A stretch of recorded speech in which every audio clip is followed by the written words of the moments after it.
H9 news में आपका बहुत बहुत स्वागत है। मैं हूं आपके साथ अबरार उल हक रहमानी। महाराष्ट्र की सियासत में लगातार जो है एक तरीके से खींचतान मची हुई है। जिस समय एकनाथ शिंदे ने शिवसेना पार्टी से बगावत की थी और नए सत्ता में शामिल होने का उन्होंने एक तरीके से निर्णय लिया था, उसके बाद से ही लगातार ये कयास आ रही तेज हो गई थी कि दरअसल इस सरकार का जो भविष्य है वो एक तरीके से सफल नहीं है, क्योंकि जिस तरीके से सरकार को बनाया गया है तोड़ फोड़ की राजनीति का इस्तेमाल करके, और ऐसी सरकारों का हश्र क्या होता है ये आप भली भांति जानते हैं। और इस सरकार पर अब भी खतरा मंडरा रहा है। दरअसल सुप्रीम कोर्ट में जो मामला एक तरीके से चल रहा है, अभी भी उद्धव ठाकरे ने इस सरकार के गठन के तुरंत बाद जो है एक याचिका दायर कर दी थी सुप्रीम कोर्ट में, और उस याचिका में ये मांग की गई थी कि एकनाथ शिंदे के साथ जो तमाम विधायक हैं उनमें से 14 विधायकों को अयोग्य करार दे देना चाहिए, क्योंकि उन्होंने पार्टी के संविधान से अलग हट करके एक कदम उठाया है। देखते हैं कि आने वाले समय में इन सारी बातों को लेकर के खुद सुप्रीम कोर्ट का रवैया किस तरीके का होता है।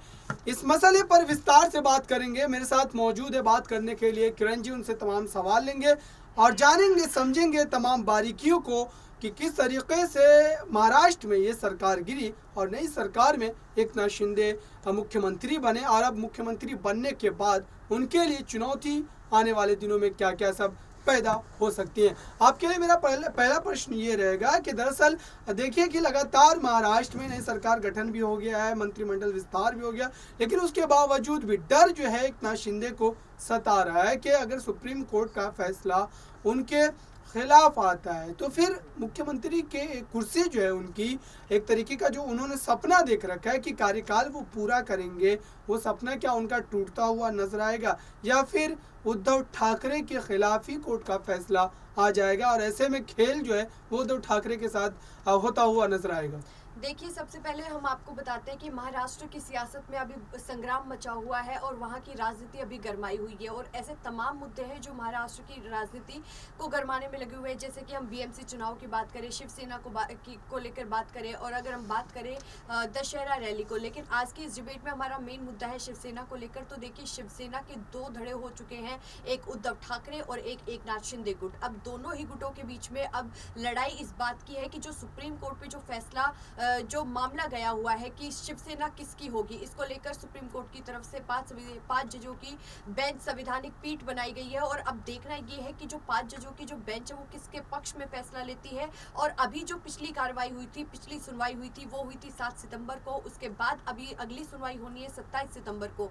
तो ऐसे में 27 सितंबर अहम दिन माना जा रहा है, खुद एकनाथ शिंदे के लिए भी और उद्धव ठाकरे के लिए भी। तो हम आपको बता देते हैं कि आखिर ये शिवसेना के दो धड़े हुए क्यों। क्योंकि देखिए, एकनाथ शिंदे का जो मेन मोटो था उनकी तरफ से यही बयान दिया गया कि उन्हें जो बाला साहिब ठाकरे के हिंदुत्व वाले एजेंडे को आगे बढ़ाना है। लेकिन उनका ये मानना था कि उद्धव ठाकरे एनसीपी के साथ और कांग्रेस के साथ मिलकर उनका जो हिंदुत्व वाला एजेंडा है वो आगे नहीं चल रहा है। तब एकनाथ शिंदे की तरफ से कहा गया, उद्धव ठाकरे से उन्होंने ये बात कही कि भारतीय जनता पार्टी के साथ मिलकर अपनी पार्टी बना लेते हैं, और उसके बाद जो बाला साहिब ठाकरे का जो एजेंडा है, जो उनका मोटो था हिंदुत्व वाला, वो आगे बढ़ेगा। क्योंकि उनका ये मानना था कि एकनाथ शिंदे की तरफ से यही कहा गया कि जो एनसीपी और कांग्रेस है उनमें हिंदुत्व वाला एजेंडा नहीं है। तो लेकिन उद्धव ठाकरे की तरफ से साफ मना कर दिया गया। उनकी तरफ से यही कहा गया कि नहीं, मैं एनसीपी यानी कि शरद पवार का साथ नहीं छोड़ूंगा। तो ऐसे में एकनाथ शिंदे ने अपने 40 बागी विधायकों के साथ भारतीय जनता पार्टी के साथ गठबंधन कर लिया, और अब दोनों ही धड़ों की तरफ से यानी कि उद्धव ठाकरे और एकनाथ शिंदे की तरफ से यही कहा जा रहा है कि वो असली शिव सैनिक है। देखिए, अगर एकनाथ शिंदे की बात करें तो उनकी तरफ से दावा ठोका जा रहा है कि वही असली शिव सैनिक है, और उनके साथ जितने भी बागी विधायक आए वो असली शिव सैनिक का हिस्सा है। अगर हम बात करें केंद्रीय गृह मंत्री अमित शाह की, तो उनकी तरफ से भी अभी तक उनका महाराष्ट्र दौरा था, उनकी तरफ से भी कहा गया कि भारतीय जनता पार्टी की तरफ के पास जो शिव सैनिक है वही असली शिव सैनिक है। तो ऐसे में देखिए, जो तमाम भारतीय जनता पार्टी के बड़े बड़े नेता है, केंद्रीय मंत्री है, उनकी तरफ से लगातार यही कहा जा रहा है कि एकनाथ शिंदे ही असली शिव सैनिक है। खुद देवेंद्र फडणवीस जो कि डिप्टी सीएम है, उनकी तरफ से भी यही कहा गया है कि जो भारतीय जनता पार्टी के साथ जो शिव सैनिक आए हैं वही असली शिव सैनिक है। लेकिन देखिए, उद्धव ठाकरे भी शिवसेना पर अपना जो शिवसेना पर अपना दावा ठोक रहे हैं, उनकी तरफ से यही कहा जा रहा है कि नहीं, हम असली शिवसैनिक है। वैसे तो देखा जाए तो बाला साहिब ठाकरे ने ये शिवसेना बनाई थी और उनका जो वारिस है यानी कि उद्धव ठाकरे वही उस शिवसेना को आगे बढ़ा रहे हैं। लेकिन ऐसे में एकनाथ शिंदे ने बगावत करके भारतीय जनता पार्टी के साथ गठबंधन कर लिया था और अब लड़ाई चल रही है कि जो असली शिवसैनिक होगा वही शिवाजी पार्क में अपनी रैली करेगा। लेकिन वो तो हो गया। एक काउंटर सवाल रहेगा आपसे कि आपने ये बात कही कि विचारधाराओं को लेकर के जो तमाम लड़ाई वो चल रही है, विचारधारा की अगर बात की जाए तो सही मायनों में उद्धव ठाकरे क्या बाला साहब ठाकरे की उन विचारधाराओं को लेकर के अब भी चल रहे हैं, या फिर उन्होंने उस विचारधारा को रौंद करके एनसीपी और कांग्रेस जैसी पार्टियों से गठबंधन कर सरकार में मुख्यमंत्री का जो पद है वो उन्होंने अपनाया था। दूसरी बात यह है कि अगर विचारधारा की जहाँ तक लड़ाई है, खुद एकनाथ शिंदे लगातार एक बात कह रहे हैं कि दरअसल उद्धव ठाकरे जो है उन्होंने समझौता कर लिया बाला साहब ठाकरे की विचारधाराओं से।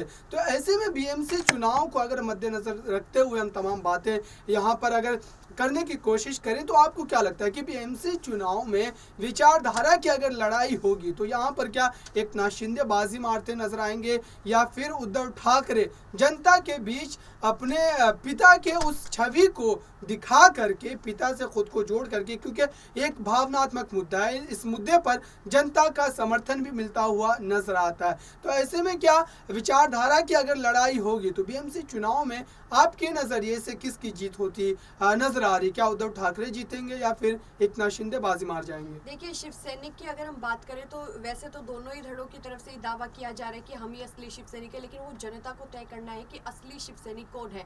लेकिन अगर हम बीएमसी चुनाव की बात करें तो देखिए, बीएमसी चुनाव को लेकर भी महाराष्ट्र की राजनीति गरमाई हुई है। खुद गृह मंत्री ने महाराष्ट्र का जब दौरा किया तब उन्होंने डिप्टी सीएम एकनाथ शिंदे और तमाम विधायकों के साथ, तमाम मंत्रियों के साथ उन्होंने चर्चा की और उनके अंदर जान फूंकने का भी काम किया। और उनकी तरफ से ये भी बयान दिया गया कि बीएमसी चुनाव को भारतीय जनता पार्टी और जो एकनाथ शिंदे का गुट है, जो एक गठबंधन है, यही जीत कर रहेगा। उनकी तरफ से ये भी कहा गया कि 150 से ज्यादा सीटें जो भारतीय जनता पार्टी और एकनाथ शिंदे गुट की तरफ से आएंगी। लेकिन ऐसे में हम बात करें उद्धव ठाकरे की तो उद्धव ठाकरे की तरफ से भी तमाम ऐसे ही दावे किए जा रहे हैं। देखिए, पहले उद्धव ठाकरे पर ये आरोप लगाए जाते थे कि वो जो जमीनी स्तर पर नहीं उतरते, जनता के साथ संवाद नहीं करते, जनता के बीच में वो इतने फेमस नहीं है, ना उनकी समस्याओं का समाधान करते। और खुद एनसीपी प्रमुख शरद पवार की तरफ से भी ये कहा गया था कि मैंने बहुत बार उद्धव ठाकरे को ये बात कही है कि जनता के साथ संवाद करें, जनता के संपर्क में रहे, लेकिन वो जनता के संपर्क में नहीं रहते थे।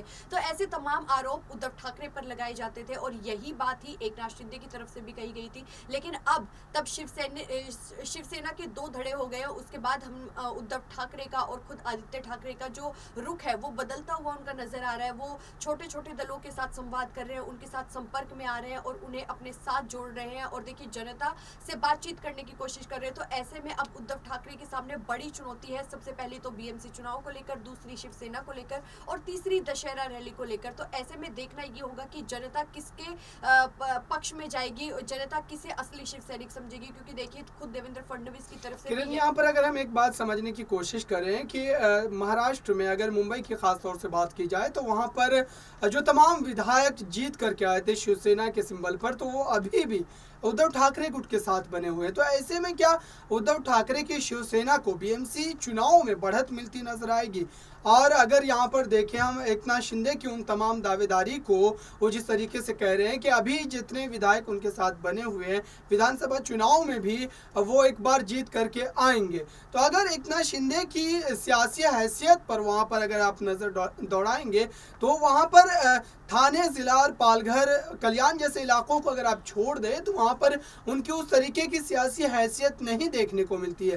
तो ऐसे में क्या एकनाथ शिंदे लगातार एक तरीके से इस दावेदारी को कर तो रहे हैं लेकिन सियासी ज़मीन जो है वो उनके पास नहीं है? दो सवाल मेरे आपसे रहेंगे कि दरअसल अभी अगर तमाम विधायक उद्धव ठाकरे के साथ बने हुए मुंबई से जो जीत करके आए थे शिवसेना के सिंबल पर, उन विधायकों के उद्धव ठाकरे के साथ बने रहने के बावजूद भी क्या उद्धव ठाकरे को बीएमसी चुनाव में हरा पाना वो कितना संभव लग रहा है? दूसरी बात कि एकनाथ शिंदे जो दावे कर रहे हैं उन दावों में कितना दम है, क्योंकि एकनाथ शिंदे की सियासी हैसियत अभी फिलहाल ज़्यादा है, लेकिन अगर 2-3 महीनों पहले की बात की जाए यहाँ पर इस सरकार के गिरने और नए सरकार के गठन से पहले अगर आप देखें तो एकनाथ शिंदे को महाराष्ट्र के दूर दराज के इलाकों में लोग नहीं जानते थे।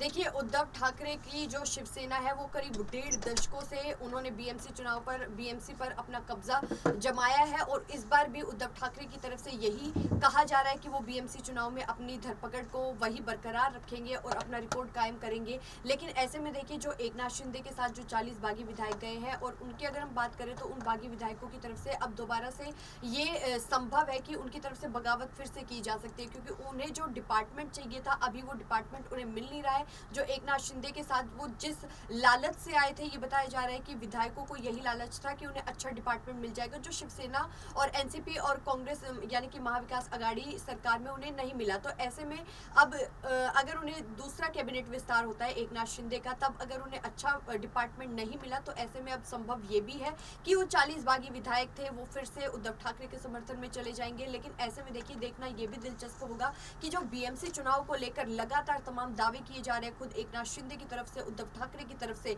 यही किए जा रहे हैं कि बीएमसी चुनाव पर उनकी ही जीत होगी। तो आने वाले समय में देखना दिलचस्प होगा कि बीएमसी चुनाव पर किसकी जीत होती है, क्योंकि 1.5 दशकों से जो उद्धव ठाकरे की शिवसेना है उन्हीं का कब्जा रहा है। क्या शिवसेना की यानी कि उद्धव ठाकरे का गुट है ये अपना रिकॉर्ड कायम रख पाएंगे, ये अपनी जो जीत को बरकरार रख पाएंगे, या फिर एकनाथ शिंदे इस बार बाजी मारेंगे? क्योंकि देखिए, अब भारतीय जनता पार्टी और एकनाथ शिंदे की अब एक और रणनीति है। उनकी तरफ से यही कहा जा रहा है, मतलब अगर वो राज ठाकरे से, एमएनएस प्रमुख जो है राज ठाकरे, उनसे वो लगातार मुलाकात करें तो ऐसे में ये भी संभव है कि वो शायद एमएनएस के साथ भी गठबंधन करके बीएमसी चुनाव लड़ सकते हैं। लेकिन देखिए, आज ही उद्धव ठाकरे की तरफ से ये भी बयान दिया गया कि वो चुनाव से पहले अपना संगठन मजबूत करेंगे।